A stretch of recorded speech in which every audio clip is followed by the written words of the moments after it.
కొనెచ్చివా guys. TG first year జువాలజీలో last minute revision ఏం చేయాలి అంటే రేపు ఎగ్జామ్ అనగా ఈరోజు ఏమేమి చదవాలి.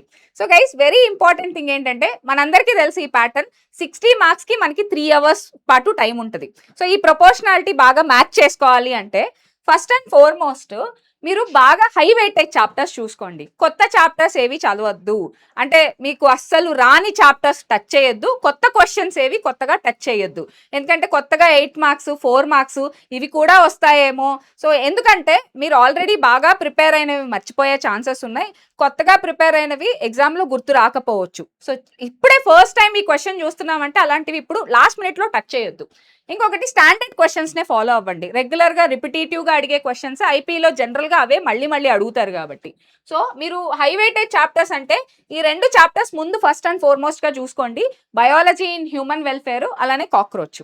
ఇంకొకటి next coming important topics and క్వశ్చన్స్లోకి వచ్చేసరికి సో లాంగ్ ఆన్సర్ క్వశ్చన్స్లో ప్లాస్మోడియం వైవాక్స్, మ్యాన్, మస్కిటో ఇవి చూసుకున్న తర్వాత మ్యాన్ ఎక్కువ సార్లు అడుగుతారు, తర్వాత మస్కిటో చూసుకోండి, దాని తర్వాత ఎంటమీబా హిస్టోలైటికా లైఫ్ సైకిల్, అలానే ascaris lumbricoides life cycle. So ఇవి కాకుండా circulatory system, respiratory system, digestive system of కాక్రోచ్లో ఈ 3 సిస్టమ్స్ చూసేసుకోండి. దాని తర్వాత ఫుడ్ చైన్స్ చాలా ఈజీ క్వశ్చన్, ఎక్కువగా అడిగిన క్వశ్చన్, ఈసారి కూడా రావాలి అని ఎక్స్పెక్ట్ చేస్తున్నాము. So next coming to air pollution, అలానే ఈకాలజీలో ఎయిర్ పొల్యూషన్ కూడా చూసుకోండి. ఈ క్వశ్చన్కి కూడా చాలా స్కోప్ ఉంది అడగడానికి. And next coming to short answer క్వశ్చన్స్కి వచ్చేసరికి స్పీషియస్ కాన్సెప్ట్ ఒకటి, cardiac structure of cardiac muscle, structure of skeletal muscle, neuron multipolar neuron structure, anthozoans, polychaetes, crustaceans, transverse binary fission in so paramecium with డయాగ్రామ్తో పాటు, అలానే longitudinal binary fission in euglena. వీటితో పాటు summer stratification కూడా చూసుకోండి. 4 మార్క్స్కి అయితే మెయిన్ ఇంపార్టెంట్గా ఈ టాపిక్స్ మీద ఫస్ట్ అండ్ ఫార్మోస్ట్ కాన్సన్ట్రేట్ చేయండి. ఇవి ప్రిపేర్ అయిపోండి అసలు ఫస్ట్. అంటే రేపు ఎగ్జామ్ అనగా ఈరోజు ఏమేమి చదవాలి అంటే ఫస్ట్ ఇవి ప్రిపేర్ అయిన తర్వాత వేరేవి చూడండి. ఇంకా వెరీ షార్ట్ ఆన్సర్ క్వశ్చన్స్కి అయితే మీకు ఇందులో 5 స్టార్ క్వశ్చన్స్ కూడా ఉన్నాయి తెలుసా. చాలాసార్లు రిపీట్ అయిన వెరీ షార్ట్ ఆన్సర్ క్వశ్చన్స్ ఉన్నాయి. సో టీజీ ఫస్ట్ ఇయర్ జువాలజీలో అయితే సో మీరు డెఫినిషన్స్, ఎగ్జాంపుల్స్ మీద ఎక్కువ కాన్సన్ట్రేట్ చేయండి. అలానే టాటానిమ్స్, టెండాన్ వర్సెస్ లిగమెంట్, అరిస్టాటిల్ లాంథర్ ఎన్నిసార్లు అడిగారో తెలుసా, హెమటోక్రైట్ వాల్యూ, రెట్రోపెరిటోనియల్ ఆర్గాన్స్. ఈ క్వశ్చన్స్ జాగ్రత్తగా చూసుకోండి, వీటిల్లో 1 లేదా 2 మళ్ళీ కూడా వచ్చే ఛాన్సెస్ ఉన్నాయి.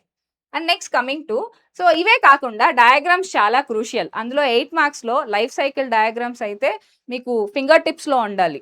అండ్ ఇంకొకటి వెయిటేజ్ అనాలిసిస్ ప్రకారమే చదువుకోండి, ఎందుకంటే ఇంటర్మీడియట్ బోర్డ్ వాళ్ళు వాళ్ళ వెయిటేజ్ ప్రకారమే పేపర్ ప్రతి ఇయర్ అలానే రిపీట్ అవుతుంది, అకార్డింగ్ టు ద బ్లూ ప్రింటే రిపీట్ అవుతుంది కాబట్టి. ఇంకా నెక్స్ట్ టైం మేనేజ్మెంట్. సో ఫైనల్గా చెప్పేది ఒకటే, సో ఏ క్వశ్చన్కి ఎంత టైం ఇవ్వాలి అనేది జాగ్రత్తగా చూసుకోండి. ఎందుకంటే మనకు ఉండే 3 అవర్సే, 3 అవర్స్ దాటినా పేపర్ లాగేసుకుంటారు. సో కాబట్టి లాస్ట్ మినిట్ వరకు రాయకుండా చూసుకోండి. లాస్ట్ ఒక 10 మినిట్స్ 15 మినిట్స్ అయితే మాత్రం ముందు మీ పేపర్ చెక్కింగ్ కోసం మీరు పెట్టుకోండి. ఎందుకంటే ఇంకా ఏమన్నా పేపర్ని రీఇన్ఫోర్స్ చేయాలన్నా, ఎక్స్ట్రాగా ఏమన్నా పాయింట్స్ యాడ్ చేయాలన్నా, లేబులింగ్ చేసుకోవాలన్నా, డయాగ్రామ్ని ఇంకాస్త షేడ్ చేయాలన్నా ఈ లాస్ట్ 10 to 15 మినిట్స్ మీకు మార్క్స్ని ఇంకొంచెం ఇంక్రీజ్ చేయడానికి హెల్ప్ అవుతుంది. కాబట్టి సో జాగ్రత్తగా చెప్తున్నాను, గుర్తుపెట్టుకోండి. 8 మార్క్స్కి హాఫ్ అన్ అవర్కి మించి ఇవ్వద్దు, 4 మార్క్స్కి 10 మినిట్సే, 2 మార్క్స్కి అయితే 2 మినిట్స్ అంతే. సో ఇలా టైం మేనేజ్ చేసుకుంటే ప్రాపర్గా మీకు హార్డ్లీ ఒక 2.5 అవర్లో ఎగ్జామ్ మొత్తం అయిపోతుంది. మిగతా హాఫ్ అన్ అవర్లో మీరు ఎక్స్ట్రాగా పేపర్ చెకింగ్ చేసుకోవచ్చు, క్వశ్చన్ నెంబర్స్ ప్రాపర్గా వేసారా లేదా చూసుకోవచ్చు, పాయింట్స్ చెక్ చేసుకోవచ్చు, డయాగ్రామ్స్ చెక్ చేసుకోవచ్చు, లేబులింగ్ చెక్ చేసుకోవచ్చు. ఇంకా కొంతమంది అయితే అడిషనల్గా చాయిస్ క్వశ్చన్స్ కూడా రాస్తారు తెలుసా. సో అది ఇంకా బాగా ప్లెంటీగా టైం ఉన్నప్పుడు చేయండి. సో లేదంటే చాయిస్ క్వశ్చన్స్ అవన్నీ ఏం ఆన్సర్ చేయొద్దు, ఎందుకంటే రాసినా మీకు ఏం మార్క్స్ రావు కాబట్టి. సో ఇవన్నీ చూసుకొని ప్రాపర్గా మీ ఎగ్జామ్ని అయితే ఫినిష్ చేసుకోండి. Don't worry, trust your self. ముందు అసలు మిమ్మల్ని మీరు ఖచ్చితంగా నమ్మండి, మీరు చేయగలరు. ఎందుకంటే ఎన్నో లక్షల 100 కోట్ల మంది ఆల్రెడీ రాశారు ఇదే ఎగ్జామినేషన్ కాబట్టి ఇదేం కొత్త కాదు. సో కాకపోతే ఇది మనకి ఫస్ట్ టైం అని అనిపిస్తుంది కాబట్టి టెన్షన్గానే ఉంటుంది. Don't worry. సో మేము చెప్పినట్టు ఇవన్నీ ఫాలో అయినట్టయితే ఖచ్చితంగా మీకు అవుట్ ఆఫ్ స్కోరు, మీరు ఎంత మార్క్స్ అయితే అనుకున్నారో అంత మార్క్స్ ఖచ్చితంగా వస్తుంది. So guys don't worry, you will be flying with colours. Thank you very much. అరిగతో గోజైమాస్.